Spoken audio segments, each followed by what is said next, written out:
So, you're a fan of Avenged Sevenfold, but did you know where they got their name from? In 1999, the band members were still in high school in Huntington Beach, California, when they drew inspiration from the story of Cain and Abel.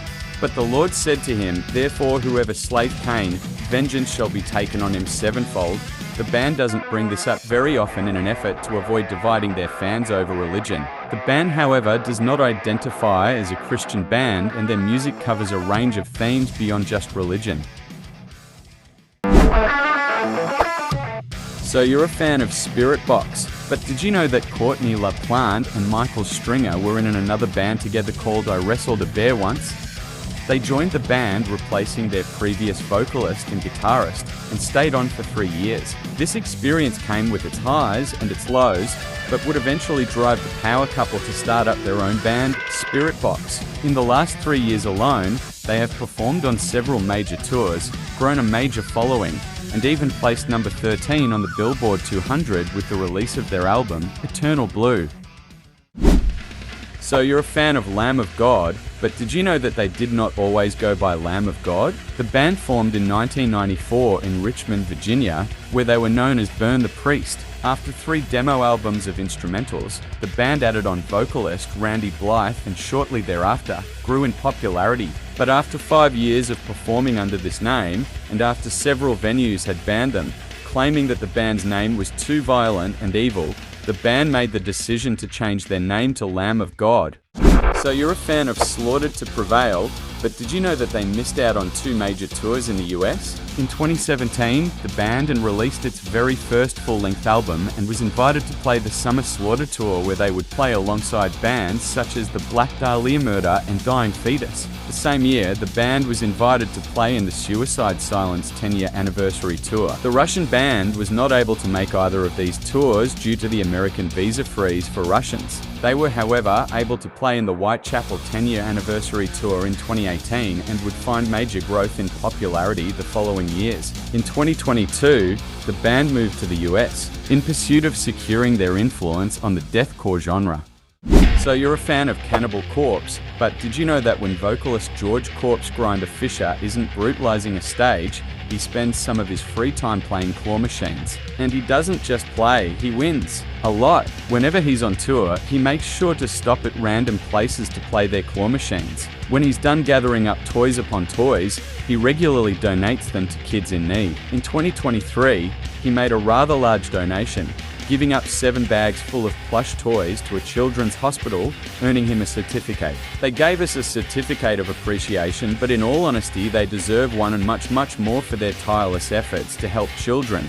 His charitable generosity is proof that anyone can be kind, especially when your name is Corpsegrinder. So you're a fan of Bring Me the Horizon, but did you know which film inspired the band's name? In 2003, the young band planted their roots into the early deathcore scene with dreams of touring the world. This never seemed possible to the band, and so a little inspiration was in order. Enter Pirates of the Caribbean. A young Ollie Sykes watches as the film is wrapping up and Captain Jack Sparrow says, "Bring me that horizon." In an interview, Ollie explains how these words inspired him. "I was still living with my parents in Sheffield. So that quote sort of stands in for our feeling of wanting to see what the planet had to offer. The band almost went by another name altogether, and Ollie is glad they didn't. But what do you think? Which name is better? This evidence in 8x10 or Bring Me the Horizon? So you're a fan of August Burns Red, but did you know that lead singer Jake Lewis created a non-profit organization for mental health support? After years of fans sharing stories of their struggles and fears, Jake was inspired to create an online community where fans could talk and support each other. This idea would grow into Heart Support, a foundation that believes that music can be a more approachable way of opening up, communicating, and discovering our similarities. In 2023, Heart Support held a 2-day music festival with a mission to unite bands and fans to elevate one another. While we here at Did You Know Metal are not associated with Heart Support, if this community may benefit you, we encourage you to check them out. We will have a link in the pinned comment. Who would have guessed over 2 decades ago that a small metalcore band out of Pennsylvania would be so successful at spreading the message of positivity and community? That is what you can expect from a band like August Burns Red. So you're a fan of Trivium, but did you know that the Crusade, was initially written as a response to being antagonized during their first brush with fame. When the band found major success from the release of Ascendancy, they were not ready for the backlash it would create. According to Matt Heafy, they were bullied by other bands for being so highly praised by the media and press. They were ostracized for their age, the way they looked, and for mixing genres. When writing the Crusade, the band kept all this in mind and set out to prove that they were more than what Ascendancy had to offer. This led to a thrashier sound with more melodic vocals with zero screaming. The album was written in 6 weeks and was released to scrutiny and bashing by the same media that praised them. The band reflects on this experience as a pivotal moment. The Crusade needed to happen so that they could learn to avoid letting outside influences direct their musical decisions. Now, the band focuses on making music that they would want to hear, leading them to sound like the Trivium they are today.